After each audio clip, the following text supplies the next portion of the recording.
Alhamdulillah wa syukurillah wa ni'matillah wa la hawla wa la quwwata illa billahil aliyyil azim. Asyhadu an la ilaha illallah wa asyhadu anna muhammadar rasulullah. Allahumma sallim ala Muhammad wa ala ali sayyidina Muhammad. Hasbi rabbi jalallah wa fi qalbi ghairullah. Nur Muhammad sallallahu la ilaha illallah, amma ba'du. Kaum sufi melaksanakan zikir dengan begitu asyik dan khusyuknya karena merasakan kenikmatan, kelezatan, dan kemanisan. Dengan berzikir, mereka merasa begitu dekat dengan Tuhannya, merasa tenang jiwanya, merasakan tidak ada sesuatu pun, bahkan dirinya kecuali Allah, dan memperoleh ilmu pengetahuan yang hakiki. Zikir yang dibimbing oleh seorang mursyid mampu membawa jiwa kita dari alam jabarut, dunia material, ke alam malakut, sampai ke alam rohani, karena memperoleh pengetahuan dari alam yang lebih tinggi. Tidak heran, banyak sufi atau ahli zikir yang mabuk. Nabi Muhammad SAW sekalipun harus diselimuti, beliau gemetaran dengan pengalaman spiritualnya, bahkan dituduh gila. Mereka berkata, "Hai orang yang diturunkan zikir kepadanya, sesungguhnya kamu benar-benar orang gila." Surat Al-Qalam ayat 1-2 juga menceritakan tentang Rasulullah Muhammad dengan pengetahuan rahasia yang ia miliki, serta tuduhan gila kepadanya karena mendakwahkan tentang hakikat Nur Muhammad. Nun merupakan nama lain dari Muhammad bin Abdullah. Panggilan lain untuk Muhammad Shallallahu Alaihi Wasallam adalah Toha, Abduh, dan Ahmad. Nun atau Nur Muhammad adalah sebuah wadah yang menampung sebuah titik rahasia ketuhanan. Titik rahasia atau titik nun disebut juga dengan kolam atau al-kolam al-a'la. Itulah cahaya ilahi atau Nur Muhammad yang ditanam dalam dada Muhammad bin Abdullah. Titik nun inilah yang menjadi ruhaninya Rasulullah Muhammad Shallallahu Alaihi Wasallam yang sudah ada sebelum Nabi Adam diciptakan, sehingga dikatakan bahwa Nabi Muhammad Shallallahu Alaihi Wasallam sudah menjadi nabi sebelum Nabi Adam alaihi salam menjadi nabi. Maknanya telah ada pada diri Rasulullah suri tauladan yang baik. Titik nun atau Nur Muhammad merupakan pena atau tinta tempat munculnya ilmu-ilmu rahasia. Titik nun merupakan sumber dari segala cahaya, kitab atau pengetahuan. Dalam berbagai hadis, titik nun ini disebut juga dengan al-haq al-makhluk atau al-syajarah al-baida, karena seluruh makhluk atau eksistensi memancar darinya, dan aktualisasi dari titik nun adalah titik ba. Ayat yang kedua, berkat nikmat Tuhanmu, kamu sekali-kali bukan orang gila. Indah sekali pengalaman memperoleh nikmat pengetahuan yang tinggi dari Tuhan.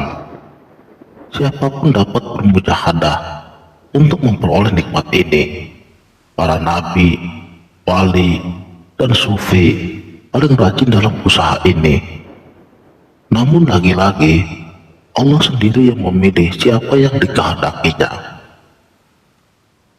Yang mulia Muhammad bin Abdullah adalah sosok yang paling dipilih Tuhan dari semua makhluknya.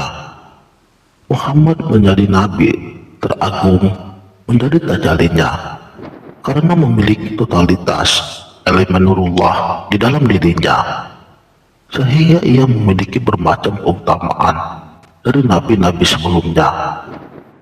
Saudaraku sang sejati, Syekh Ahmad Zarruq berkata, menurutku pengertian dari tiada waktu yang berlalu mencakup setiap saat, meski hanya sekali nafas. Setiap nafas menuntut adanya tajalli. Setiap tajalli menuntut adanya penghambaan.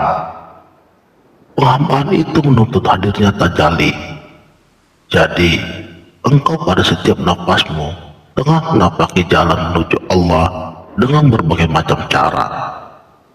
Oleh karena itu, ada ungkapan bahwa banyak jalan menuju Allah itu beriringan dengan nafas makhluknya. Namun sulitnya bagi Rasulullah Muhammad Shallallahu Alaihi Wasallam menceritakan tentang titik nun, ilmu-ilmu rahasia, pengalaman-pengalaman batiniah, atau hakikat ketuhanan kepada masyarakat jahiliyah pada waktu itu.